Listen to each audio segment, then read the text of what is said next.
하나님은 축복의 하나님, 기적을 베푸시는 하나님, 능력의 하나님이십니다. 그럼에도 불구하고 우리는 이 땅에 살면서 여러 가지 어려움과 힘든 난관이 끊임없이 일어납니다. 여러분, 어려움이 있고 문제가 있을 때 어떻게 해결하시나요? 머리를 싸매고 밤새 고민합니까? 밤잠을 못 주무십니까? 힘들어합니까? 괴롭습니까? 이러한 상황에서 우리가 이 문제를 어떻게 해결해 나갈지를 생각해 보면 좋겠습니다. 저는 대학생 때에 믿음이 없었고, 또는 믿음이 없는데 이제 청년의 수련회 가서 믿음이 없는 가운데 성령 충만함으로, 성령을 받음으로 방언을 말하며 하나님의 살아계심을 경험했습니다. 그 이후로 성경을 보니까 하나님은 기적의 하나님, 축복의 하나님, 능력의 하나님, 모든 것을 기적을 베푸시는 하나님, 오병이 얼어도 수많은 사람들을 먹일 수 있는 재정 능력이 충분하신 하나님이심을 알았습니다. 저는 대학생 때 추석이 됐는데 하숙집 친구들이 다 고향을 가는데 저 혼자 남아있을 수가 없어서 나도 고향을 가야겠다. 그런데 주머니에 100원만 있는 거예요. 100원. 딱 100원. 도무지 이걸 가지고 고향을 갈 수 없는데 어떻게 하면 갈 수 있을까? 하지만 믿음을 가지고 전철을 탔습니다. 근데 그때 당시는 사람들이 다 전철을 타기 때문에 사람들이 때로 밀려갑니다. 그래서 그냥 등떠미를 가지고 막 밀려서 들어가기 때문에 그냥 들어갔습니다. 그리고 그냥 나왔습니다. 용산역에서 이제 내렸는데요. 그때 사람들이 이 머리에 보따리 짐을 메고 또 많은 사람들이 막 그 기차 안으로 들어갑니다. 그래서 저도 할 수 없이 막 등대를 밀려서 들어갔습니다. 그리고 나올 때도 사람들이 고향에서 내려가는데 이제 나올 때도 기차역에서 내려가는데 등대 밀려서 나갔습니다. 그리고 집에 들어갔습니다. 여전히 100원은 그대로 있었습니다. 살아계신 하나님이 아무것도 없어도 하나님의 인도하심이 있으면 무엇인지 할 수 있는 것을 깨달았습니다. 그래도 여전히 가난했고 가정은 힘들었습니다.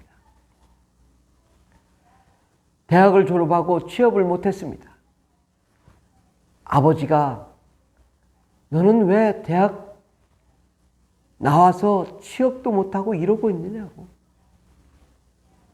제가 기도를 많이 했거든요. 아버지가 막 야단을 칩니다. 그래서 저는 기도를 했습니다. 그런데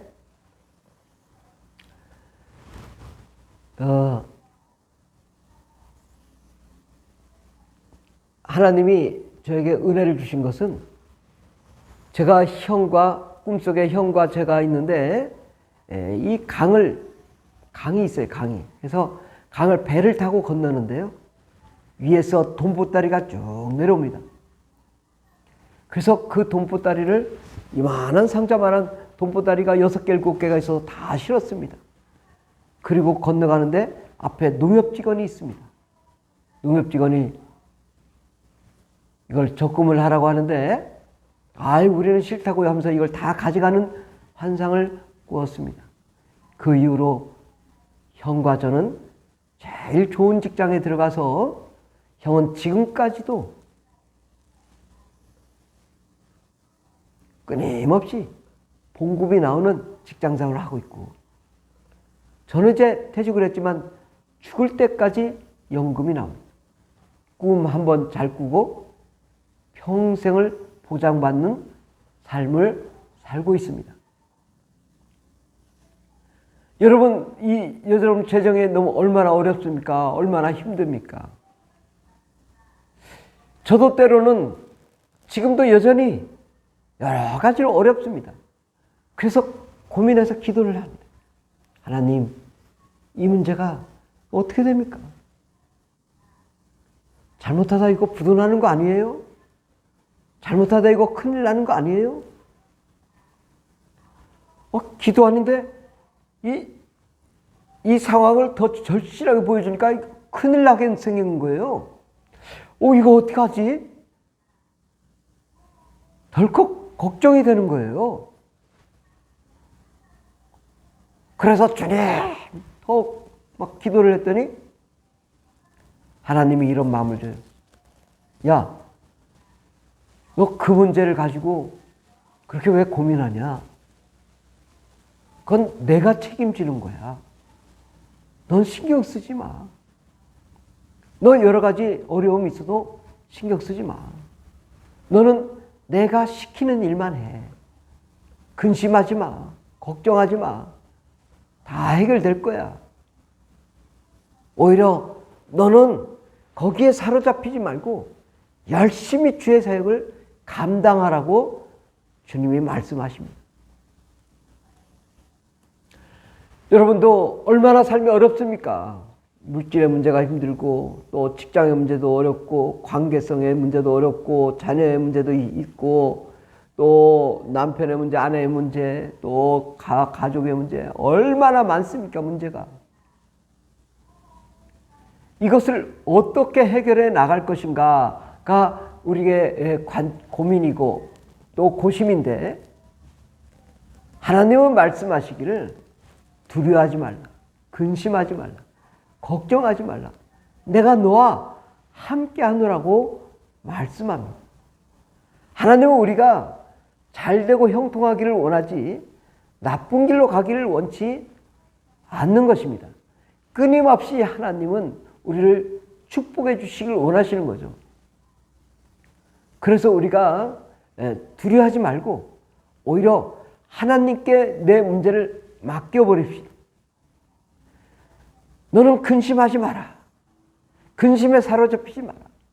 근심에 사로잡히면 자살 중독, 근심에 사로잡히면 우울증, 근심에 사로잡히면 잠을 못 이루고 괴로워하게 됩니다.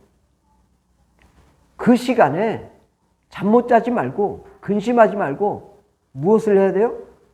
기도하면 됩니다. 주님께 나아가 기도하십시오. 그러면 주님이 천사를 동원해서 이를 해결해 주십니다. 주님이 예수님을 보내주셔서 병을 고쳐주십니다. 하나님이 성령님을 보내셔서 창의적인 아이디어로 세상을 뚫고 일어나게 해주십니다. 근심하지 말고 걱정하지 말고 오히려 근심하는 시간에 부르짖고 기도하십시오. 사실상 우리가 하나님께 나가 얼마나 기도합니까? 그 근심하는 시간 동안에 기도하십시오. 오히려 하나님은 우리가 전폭적으로 사생결단하고 주님께 맡기기를 원합니다. 여러분, 예수님이 바다 위를 걸을 때 제 아들도 깜짝 놀랐습니다. 주여 나도 걷게 하옵소서. 베드로가 말했어요. 그래, 이리로 오라고 말씀합니다.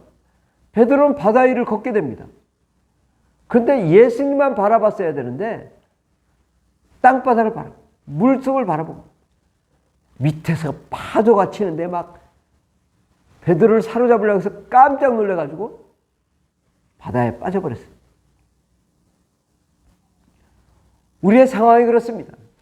예수님만 바라볼 때는 마음이 기쁘고 평안했는데 세상을 바라보니 이거 죽게 생긴 거예요. 이거 빠져 죽게 생긴 거예요. 온갖 풍랑이 나를 가만두지 않으려고 그래요. 이 현실을 보니 낙담하고 낙심하고 절망하지 않을 수가 없습니다. 그런데 우리가 예수님을 바라보면 평안의 예수님, 사랑의 예수님, 기적의 예수님, 축복의 예수님, 모든 것을 해결할 수 있는 예수님이 두려워하지 마라, 근심하지 마라, 내가 너를 돕겠노라고 말씀하십니다. 그러므로 우리는 오히려 이 세상 것에 근심하지 말고, 이것은 하나님이 다 해결해 주실 것이니 우리는 세상 근심하지 말고 오직 하나님께만 바라보고 나가면 하나님이 일을 해결해 주실 것입니다. 하나님은 일을 행하시는 여호와, 일을 성취하시는 여호와가 말씀하시기를 부르짖으라, 내가 내게 응답하겠고 크고 은밀한 일, 크고 비밀한 일을 이루시리라 말씀합니다. 우리는 하나님께 나아갈 때 하나님이 우리를 축복의 하나님, 좋으신 하나님, 기적을 베푸시는 하나님으로 그렇게 주님께 나아가십시오. 이 세상 사람들은 다 근심 걱정이 있습니다. 그러나 이 근심 걱정을 어떻게 해결해 나가느냐가 중요한데, 세상을 바라보면 두려워서 자살할 수밖에 없지만 하나님을 바라보면 희망이 있고 소망이 있고 꿈이 있고 잘되고 형통한 놀라운 계획이 있습니다.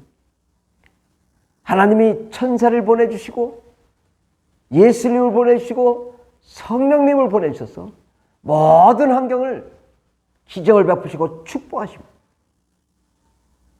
걱정하지 말고 하나님이 우리를 놀랍게 기적을 베푸실 것이니 세상 바라보지 말고 하나님 바라보십시오. 예레미야서 33장 2절 3절을 보면 이를 행하시는 여호와, 그것을 만들며 성취하시는 여호와, 그의 이름을 여호와라는 이가 이와 같이 이르시도다.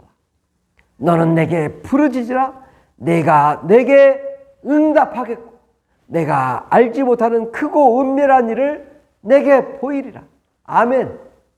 주님이 응답하시겠다, 역사하시겠다 말씀합니다. 주께서 기적을 베푸시겠다 말씀합니다. 두려워하지 말고 담대하십시오. 하나님의 반드시 놀라운 기적으로 여러분을 축복하시고 잘되고 형통하게 해주실 줄 믿습니다. 이제는 두려움 대신에 하나님 뜻대로 말씀 보며 기도하며 부르짖으며 간구하여 하늘의 영광의 역사를 이루는 여러분이 되시길 바랍니다. 하늘문이 열리고 하나님의 놀라운 능력으로 쌓을 것이 없도록 쏟아부어 주시는 하나님의 그 재물의 축복, 또 영적인 축복, 환경의 축복, 마음의 축복, 또 영생의 축복, 세계 선교의 축복을 이루게 해 주실 줄 믿습니다. 꿈을 꾸십시오. 미래를 바라보십시오. 예수님과 함께 동행하며 세계를 변화시키는 역사의 주역이 되기를 예수 이름으로 축원합니다. 현재의 문제를 딛고 일어나 예수님의 말씀대로 나아가 기적의 주인공이 되기를 예수 이름으로 축원합니다. 할렐루야.